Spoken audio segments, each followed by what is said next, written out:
Assalamualaikum warahmatullahi wabarakatuh. Jumpa lagi di channel Arya Venda.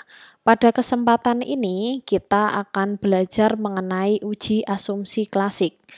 Nah, setelah materi analisis regresi pada bagian 1 yang membahas mengenai model regresi, uji hipotesis, maka akan dilanjutkan dengan uji asumsi klasik. Agar hasil perkiraan atau estimasi koefisien regresi memenuhi syarat sebagai estimator yang baik, yaitu tak bias, efisien, dan konsisten, maka asumsi klasik yang harus dipenuhi pada model regresi adalah sebagai berikut. Yang pertama adalah normalitas, yang kedua homogenitas varian, yang ketiga tidak ada gejala autokorelasi, yang keempat tidak terjadi multikolinearitas, dan yang kelima adalah linearitas.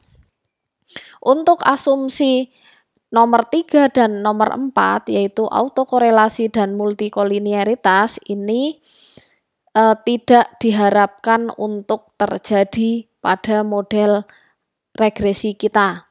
Sedangkan untuk asumsi normalitas, homogenitas varian, dan linearitas ini diharapkan terjadi. Untuk masing-masing definisi akan dibahas selanjutnya. Yang pertama adalah normalitas.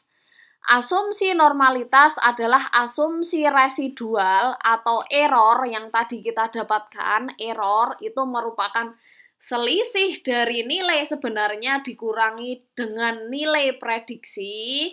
Nah, error ini akan kita uji dengan normal pp-plot dan uji Kolmogorov-Smirnov. Ada banyak pengujian selain pp-plot dan uji Kolmogorov-Smirnov. Ada uji Anderson-Darling, uji Shapiro-Wing, dan uji Jacquard-Bera. Nah, hasil pengujian dengan SPSS didapatkan bahwa pada one sample Kolmogorov-Smirnov didapat signifikansi sebesar 0,200 sehingga kesimpulannya adalah nilai signifikansinya lebih dari 0,05 maka H0 gagal ditolak sehingga dapat disimpulkan bahwa residual atau error berdistribusi normal, maka asumsi normalitas terpenuhi. Selanjutnya, normal pp-plot yang dihasilkan adalah sebagai berikut ya. Artinya apa? Jika mengikuti garis lurus seperti tersebut, maka disimpulkan bahwa residual berdistribusi normal. Selanjutnya adalah homogenitas varian. Apa itu homogenitas varian? Homogenitas varian adalah asumsi residual dari model regresi memiliki variansi yang konstan. Nah, pengujian yang dapat kita gunakan untuk uji homogenitas varian adalah uji Park, uji Gletser, uji Goldquan, dan uji Bruce-Pagan.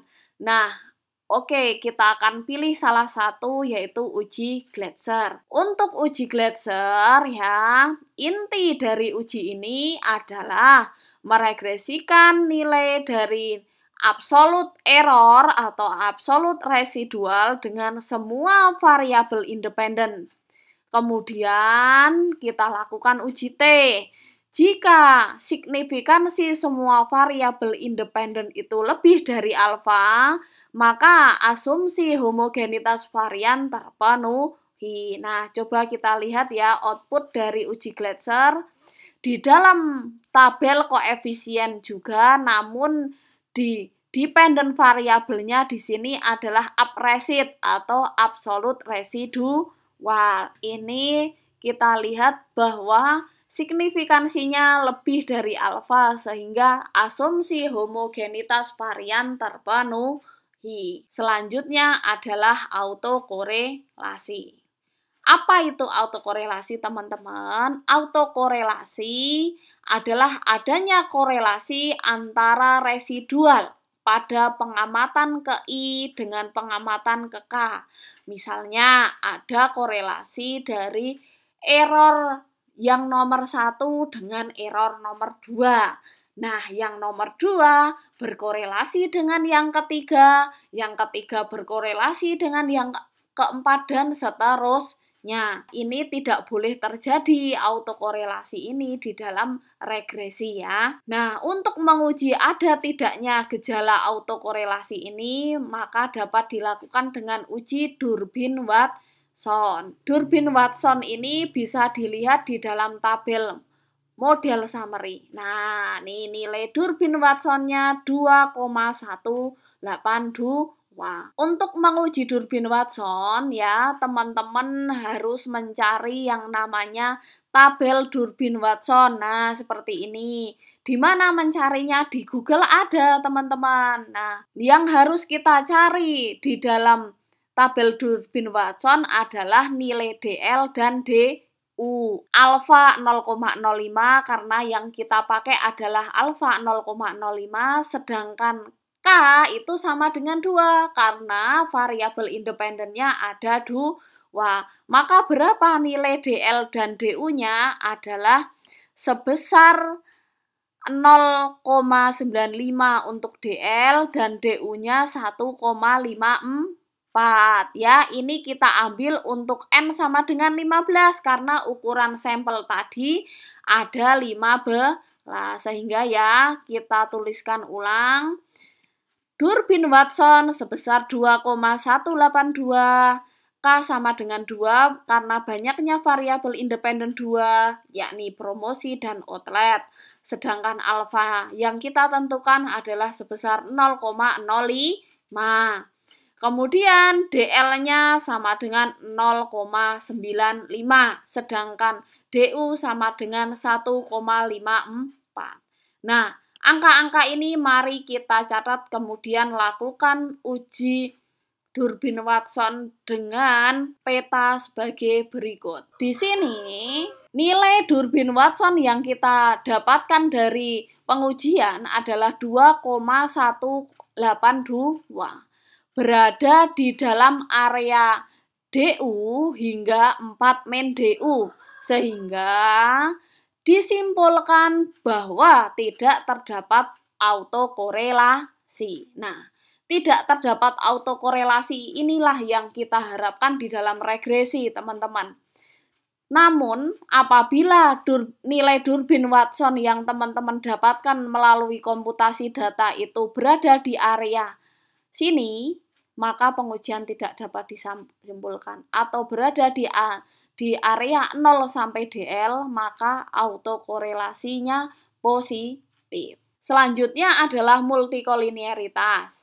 Apa itu multikolinearitas? Multikolinearitas adalah hubungan linier yang kuat di antara variabel prediktor atau di antara variabel independen atau di antara X, atau di dalam kasus ini ada hubungan linier yang kuat antara promosi dan outlet. Salah satu ciri terjadinya kasus multikolinearitas adalah nilai VIF atau varian inflation factor lebih dari 10 ya.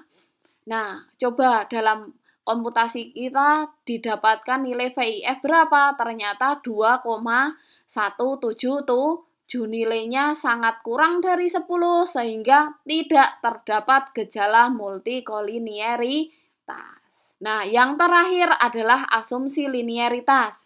Asumsi linearitas adalah asumsi yang menunjukkan bahwa model regresi yang digunakan merupakan model linier. Nah, untuk menguji terpenuhi tidaknya asumsi ini dapat digunakan plot Z-resid versus Z-pred. Apa itu Z-resid?